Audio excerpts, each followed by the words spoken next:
They abandoned me when I was 10, now they expect me to house them in my new home. Hi everyone!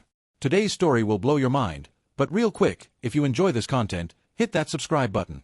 Channel's been a bit quiet lately, and your support keeps it all going. Let's jump in. I'm James, 30M, and I've spent most of my life trying to come to terms with being the child my parents didn't want. When I was 10 years old, my parents shipped me off to my grandfather's farm after my twin sisters were born.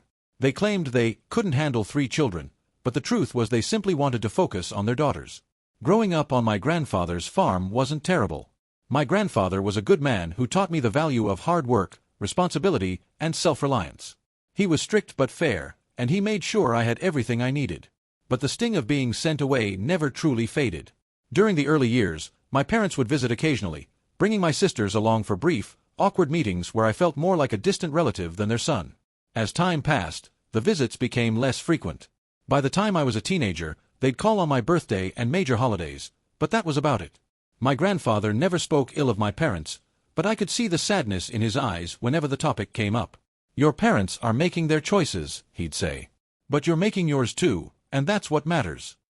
When I was 18, my grandfather helped me apply for college. I earned a partial scholarship, and he covered the rest. Education is the one thing nobody can take from you, he'd tell me. I studied agriculture and business, planning to eventually take over the farm. But life had other plans. My grandfather passed away during my junior year of college. It was sudden, a heart attack while he was out in the fields. I was devastated. He left me the farm and everything he had, which wasn't much beyond the land and equipment. My parents showed up for the funeral, of course. They hugged me and told me how sorry they were, but there was this strange distance between us that never went away. After graduation, I threw myself into modernizing the farm. I implemented new techniques, invested in better equipment, and expanded our crops. Within 5 years, what had been a modest family farm turned into a successful agricultural business. I hired staff, purchased adjacent properties, and built a reputation in the community. Last year, I decided I needed a change. I'd built something meaningful at the farm, but I wanted to experience life in the city. I found a competent manager to run the farm's day-to-day operations and bought a spacious 4-bedroom house in the suburbs outside the city where my parents live. I wasn't necessarily looking to reconnect with them, but I thought being closer might at least give us the opportunity to establish some kind of adult relationship. I've been in my new house for 3 months, and life was going well until yesterday. My mother called, her voice unusually cheerful, and asked if she and my father could come over for dinner. I was surprised but agreed. They'd never shown much interest in my life before, so I was curious about this sudden desire to connect. They arrived with a bottle of wine and awkward smiles. After some painfully forced small talk about my lovely home and how successful I've become, they finally revealed the real reason for their visit. "We've decided to sell the family home," my mother announced, swirling her wine. "It's just too big for us now that the girls are gone." "That makes sense," I replied, not sure why this required a personal visit to discuss. My father cleared his throat. "We're looking at our options, and we've realized how perfect this situation is. You have this big house with extra bedrooms, and we need a place to stay while we figure out our next move." I stared at them, waiting for the punchline.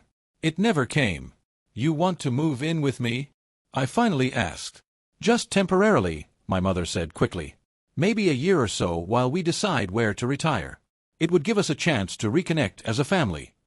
I couldn't believe what I was hearing.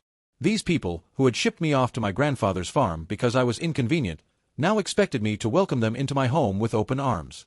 They spoke as if our estrangement was just an unfortunate circumstance, not a direct result of their decision to abandon me. "What about the money from selling your house?" I asked. "Well, we're planning to use that for our retirement," my father explained. "Property values have gone up, and we want to make the most of our investment." I nodded slowly, trying to process the audacity of their request. "So, let me get this straight. You want to sell your house, pocket the money, and live with me rent-free while you plan your retirement?" They exchanged glances. "When you put it that way, it sounds bad," my mother said. "But we're family, James. Family helps family." Family. The word felt hollow coming from her lips. Where was this family sentiment when they sent their 10-year-old son away? "I need some time to think about this," I said finally. They left shortly after, clearly disappointed by my lack of enthusiasm. As I cleaned up after dinner, memories of my childhood came flooding back. Watching from my grandfather's porch as my parents' car disappeared down the driveway, the birthday cards with impersonal messages, the Christmas calls that always felt rushed. Now I sit here, typing this out, wondering if I'm the unreasonable one. Am I holding on to childhood grudges too tightly? Or am I right to feel angry about their presumption that I owe them anything after they essentially discarded me when I became inconvenient? The most infuriating part is that they've never acknowledged what they did. They talk about me moving to my grandfather's farm as if it was a normal arrangement that any family might make, not the abandonment of a child. I'm not sure what to do. Part of me wants to tell them exactly where they can stick their retirement plans. Another part wonders if this might be an opportunity to finally address the elephant in the room that we've been ignoring for 20 years. Any advice would be appreciated. Update: the confrontation. It's been 2 weeks since my last post, and a lot has happened. First, I want to thank everyone for their advice and support. Reading through your comments helped me realize I wasn't overreacting to my parents' request. After thinking it over, I decided to meet with my parents again. I invited them back to my house, determined to have an honest conversation before making any decisions about their living situation. They arrived looking hopeful, clearly assuming I was going to agree to their plan. My mother brought a binder full of house listings they were considering selling to, and my father immediately started talking about which bedroom they'd prefer. Before we discuss any of that, I interrupted, there's something we need to talk about first.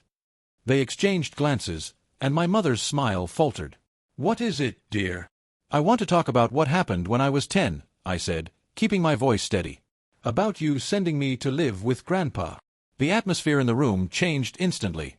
My father shifted uncomfortably in his seat, and my mother's expression hardened. That was a long time ago, James, she said dismissively. I don't see why we need to dredge up ancient history. Because it's not ancient history to me, I replied. It's the foundation of our entire relationship. You sent me away when I was a child, and we've never addressed it. My father cleared his throat. Your grandfather was getting older, and he needed help around the farm. It was a practical decision. That's not true, I said, feeling my temper rising. Grandpa never asked for me to be sent there. He told me so himself. Well, we had the twins to think about, my mother said defensively. They were babies, they needed our attention. And I didn't? I asked. I was 10 years old. My father's face reddened. You're making it sound like we abandoned you. We visited. We called. Not often enough, I said. And never when it mattered. Do you know who taught me to drive? Grandpa. Do you know who helped me with my college applications? Grandpa. Do you know who was there for me when I had my heart broken for the first time? Grandpa. My mother's lips were pressed into a thin line. We did the best we could with the circumstances we had. No, you didn't, I said, finally letting out the words I'd held back for 20 years. You chose the circumstances. You chose to keep the twins and send me away. You chose to be parents to them and not to me. That's not fair, my father protested. We always considered you our son. Really? When was the last time you asked about my life? Do you even know what crops I grow on the farm? Or the name of the woman I dated for 3 years before we broke up last summer? Their silence was answer enough. I've spent my entire adult life trying to convince myself that what you did was somehow justifiable, I continued. That maybe you were struggling financially, or that Grandpa really did need the help. But the truth is, you just didn't want me around anymore. I was inconvenient. My mother's eyes filled with tears, but they weren't the tears of remorse. They were the tears of someone who'd been caught and didn't like being confronted with the reality of their actions. If that's how you feel, perhaps we should look at other options for our living situation, she said coldly. I think that would be best, I agreed. Because the truth is, I don't want you living here. Not because I'm trying to get revenge or because I'm still angry about the past, although I am, but because we don't have the kind of relationship where living together would make any sense. My father stood up abruptly. I think we're done here. Come on, Diana. As they headed for the door, I felt a strange sense of relief wash over me. For the first time, I'd said what I really felt instead of swallowing my hurt to keep the peace. For what it's worth, I called after them, I would have been open to helping you find an affordable place to live, or even lending you money if you needed it. But not without acknowledging what happened between us. My father paused at the door but didn't turn around. My mother grabbed his arm and pulled him outside. The door closed behind them with a finality that felt like the end of a chapter. I expected to feel worse after they left. Guilty, perhaps, or sad about the further deterioration of our already strained relationship. Instead, I felt lighter, as if a weight I'd been carrying for 20 years had finally been lifted from my shoulders. That night, I received a text from my sister Emily. Mom and Dad seemed upset when they got home. Did something happen? I stared at the message, unsure how to respond. My relationship with my sisters has always been complicated. They were too young to remember me living at home, and by the time they were old enough to understand, the narrative had already been established. Their older brother lived on a farm with their grandfather. It was normal, natural, nothing to question. I typed out a brief response. We had a disagreement about some potential living arrangements. Nothing for you to worry about. Emily replied almost immediately, "Want to grab coffee this weekend? Just you and me." That was unexpected. Emily and I have had a cordial but distant relationship over the years. We see each other at holidays, when I attend, and occasionally text on birthdays, but we've never spent time one-on-one. "Sure," I responded, curious about what she wanted to discuss. Later that evening, my phone rang. It was my other sister, Sophie. Unlike Emily, who at least makes an effort to maintain contact, Sophie and I barely speak. "What did you say to Mom and Dad?" she demanded without preamble. "Hello to you too, Sophie," I said. "They're really upset. Mom's been crying all evening." I sighed. It was a private conversation between me and our parents. If they want to tell you about it, that's up to them. It's about them moving in with you, isn't it? Why can't you just help them out? It's not like you don't have the space. There's a lot more to it than that, Sophie. Things you don't know about. What's that supposed to mean? I hesitated, not wanting to drag my sisters into this. Despite everything, I didn't want to tarnish their relationship with our parents. Ask Mom and Dad about what happened when I was 10. Ask them why I went to live with Grandpa. There was silence on the other end, then, "What are you talking about? You went to live with Grandpa because you wanted to. Because you loved the farm." I closed my eyes, not surprised that this was the story they'd been told. "That's not what happened, Sophie. But like I said, ask them." I ended the call feeling emotionally drained but strangely at peace. For the first time in my adult life, I'd stood up for myself against my parents. I'd spoken my truth. Whether they acknowledged it or not, I knew what had happened, and I wasn't going to pretend anymore. Tomorrow I'm meeting Emily for coffee. I'm not sure what to expect, but I'm going with an open mind. My sisters aren't responsible for what our parents did, and maybe it's time I made more of an effort to build a relationship with them independent of our parents. I'll update again after I talk to Emily. Update 2. Family Intervention. The past week has been a whirlwind. My coffee with Emily led to revelations I never expected, and the aftermath has been both painful and healing in ways I couldn't have anticipated. When I arrived at the cafe, Emily was already there, sitting at a corner table with 2 cups of coffee. She smiled nervously as I approached, and I could tell immediately that this wasn't just a casual catch-up. "I ordered for you," she said. "Black, 1 sugar, right?" I was surprised she remembered how I take my coffee. "Thanks." We exchanged pleasantries for a few minutes, talking about her job as a kindergarten teacher and my farm. There was an underlying tension, though, and finally, Emily took a deep breath and got to the point.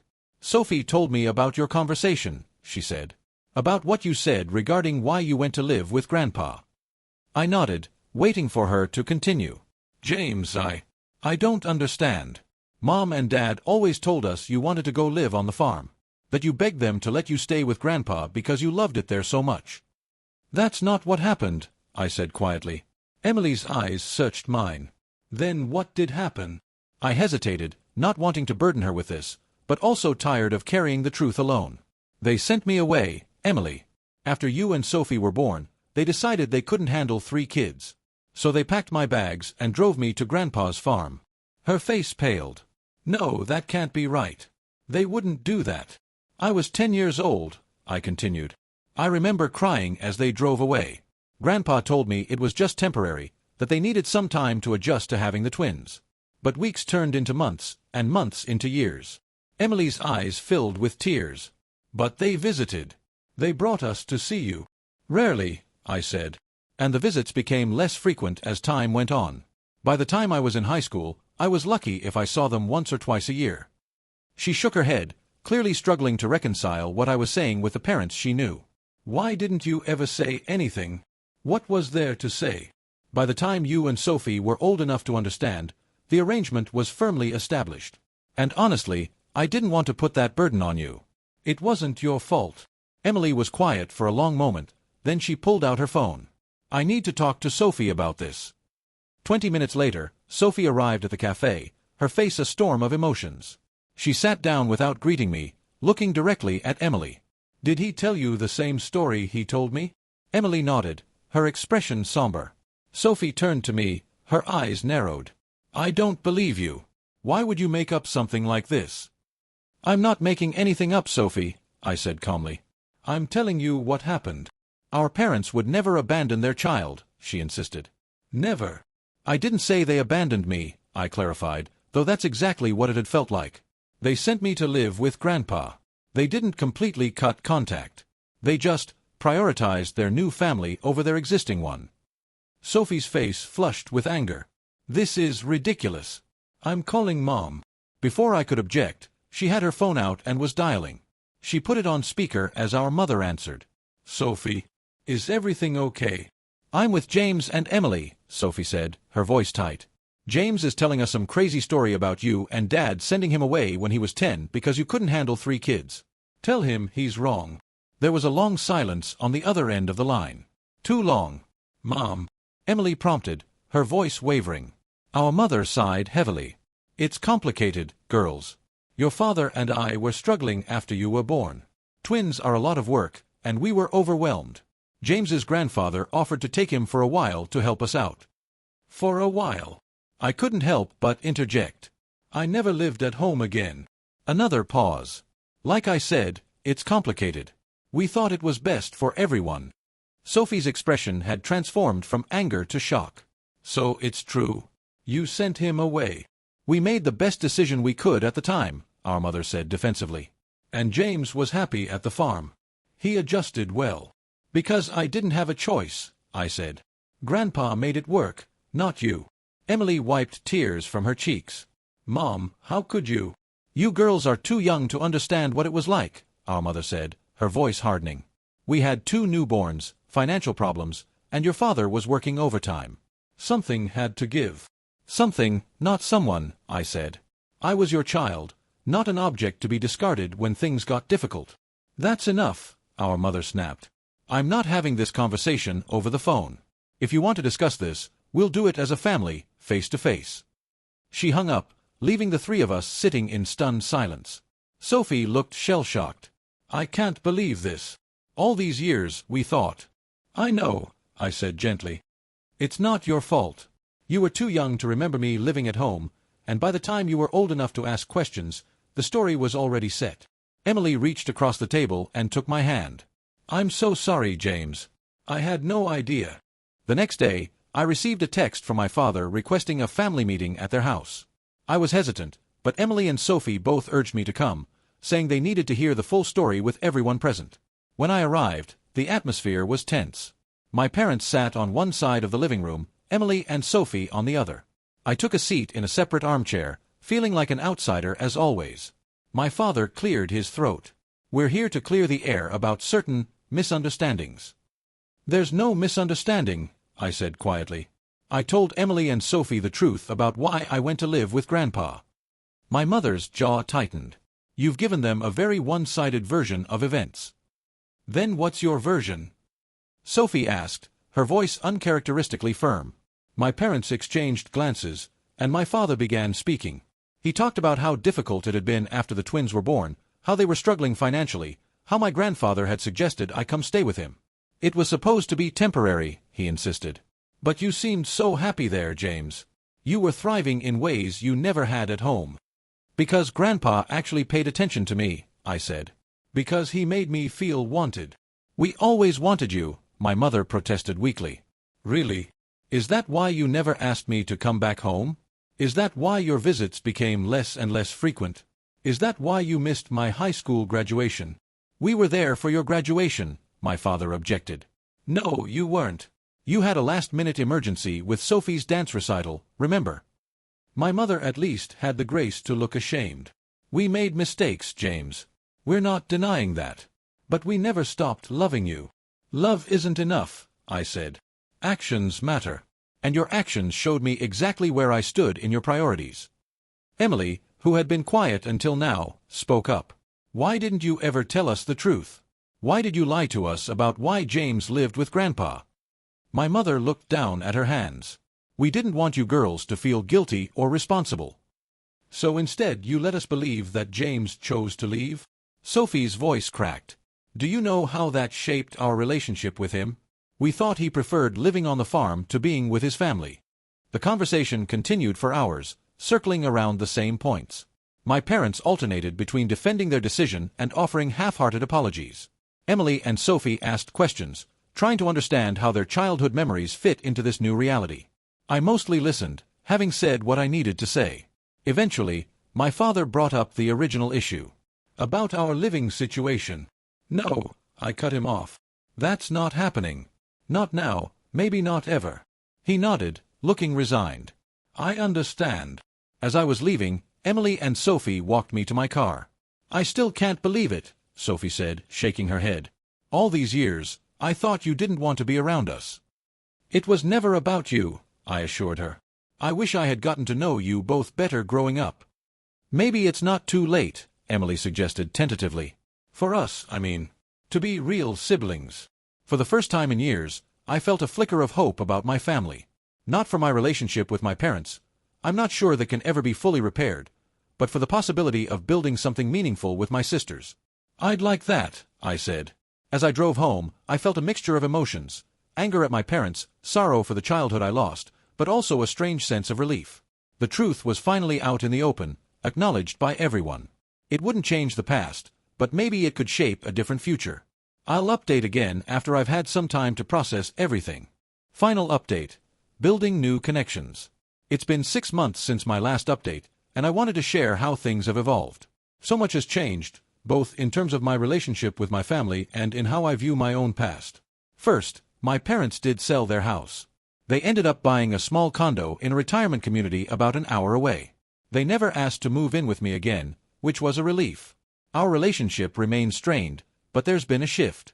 The confrontation forced them to acknowledge what they did, even if they still try to justify it. I've decided that I don't need their full acceptance of responsibility to move forward with my life.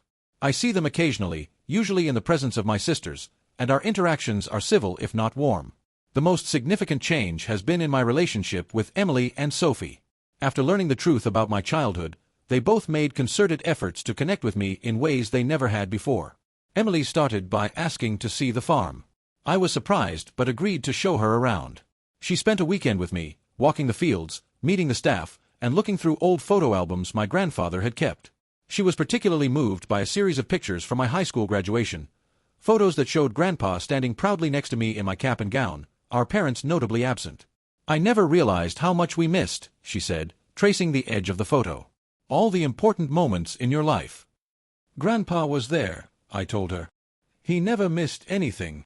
She looked up at me, her eyes filled with tears. I wish I had known him better. And I wish I had known you. That weekend was a turning point for us. Emily and I discovered we share many of the same interests, a love of classic literature, a passion for gardening, and a wry sense of humor that often catches people off guard.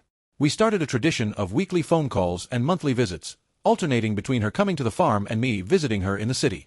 Sophie took longer to come around. The revelation about our parents hit her particularly hard, as she had always been closest to them. For a while, she directed her anger at me, as if by telling the truth, I had somehow created the problem. But gradually, she began to see things differently.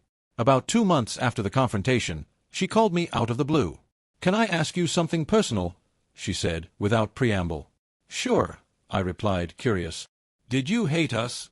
When we were kids, I mean. Did you hate Emily and me because they kept us and sent you away?" The question caught me off guard. "No, Sophie. I never hated you. You were babies, you had no part in their decision. But after, when we were growing up and you saw how differently they treated us." I took a moment to consider my answer. "There were times I was jealous," I admitted. "Times I wondered why they could love you both so easily when they didn't seem to have enough love for me. But I never hated you for it. If anything, I felt disconnected from you. Like you were family in name only." She was quiet for a long time. "I want to change that," she finally said. "I want to be your sister, not just someone you're related to." Since then, Sophie has made an effort to include me in her life. She introduced me to her fiancé, invited me to her gallery showing, she's an artist, and started sending me random texts throughout the week. Funny memes, updates about her day, questions about the farm. Small things, but they've started to build a bridge between us. Last month, something unexpected happened. I decided to go through some of my grandfather's old papers, partly out of nostalgia and partly to make sure all the farm's legal documents were in order. Tucked among old tax returns and property deeds, I found a series of letters my grandfather had written to my parents over the years. The letters were never sent, they were drafts, each one dated and carefully preserved. They spanned the entire time I lived with him, from when I was 10 until his death when I was in college. In them, my grandfather repeatedly asked my parents to reconsider their decision, to bring me home, to be the parents I deserved. "James asks about you constantly," he wrote in one early letter.